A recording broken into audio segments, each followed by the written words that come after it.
Dans un sujet de concours en prépa HEC, on peut te demander d'afficher tous les éléments d'une liste. C'est à ça que sert le fait d'itérer les éléments d'une liste. Donc, c'est ce qu'on va voir ici.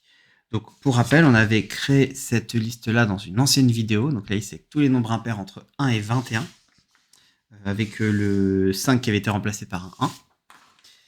Et si je veux afficher tous les éléments de la liste l'un à la suite de l'autre, qu'est-ce que je vais faire? Je vais faire for i in A, print i.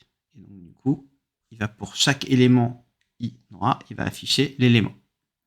Alors, c'est pas forcément pour afficher que ça va être intéressant aussi, ça va être qu'à un moment, je vais pouvoir itérer dans le cadre d'une boucle, mais ça, on verra plus tard, dans une autre vidéo.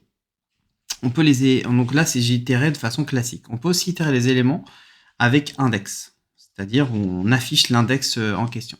Et c'est là qu'on utilise la fonction native enumerate. Enumerate, ça fait quoi? Ça parcourt la liste tout en affichant l'index de l'élément parcouru. Je m'explique. Par exemple, tu vois qu'ici, lui, c'est pour l'index 0. Parce que on n'oublie pas que les index, ça démarre toujours un rang avant. Donc si t'es pas trop fait sur ça, regarde la vidéo précédente dans la playlist et justement, je parle de l'indexation. Lui, c'est l'index 1. Donc, si je mets for k, virgule i in enumerate, il va afficher ki. Le premier, ça va être l'index. Et le deuxième, ça va être la valeur dans la liste. Donc, il va faire 0, 1, 1, 3, 2, 1, 3, 7, etc. Maintenant, si par exemple je voulais pas que ça commence à 0, je voulais que ça commence à une autre valeur, moi je pouvais par exemple rajouter 1 à la valeur k, donc for ki enumerate, print k plus 1. Et par exemple, j'aurais pu mettre aussi, je sais pas moi, 8k, ou ce qu'on veut. Maintenant, on peut aussi décider que ça commence par une autre valeur que 0.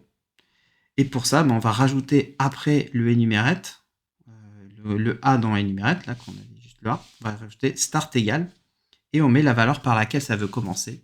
Et tu vois qu'ici, au lieu d'afficher 0, il va afficher 5, et après, il va continuer 5, 6, 7, 8, etc. avec 1, 3, 1, 7. Donc voilà comment fonctionne le fait d'itérer les éléments d'une liste sans index. Maintenant, comment on insère une valeur dans une liste, c'est ce qu'on va voir dans la prochaine vidéo, comment on utilise la fonction insert. Et ça sera pour demain. C'est pour ça que pour l'avoir, abonne-toi. Et sinon, mets bien un like si la vidéo t'a plu, un commentaire, partage à tes potes, partage en groupe de ta prépa. Et si tu veux revoir ce qu'on a vu ici dans le document, tu peux télécharger gratuitement le doc de 160 pages sur Python, Conquérir Python, tout le cours de première année en prépa HEC de Python. Lien dans la description. Je te dis à demain et ciao, travaille bien.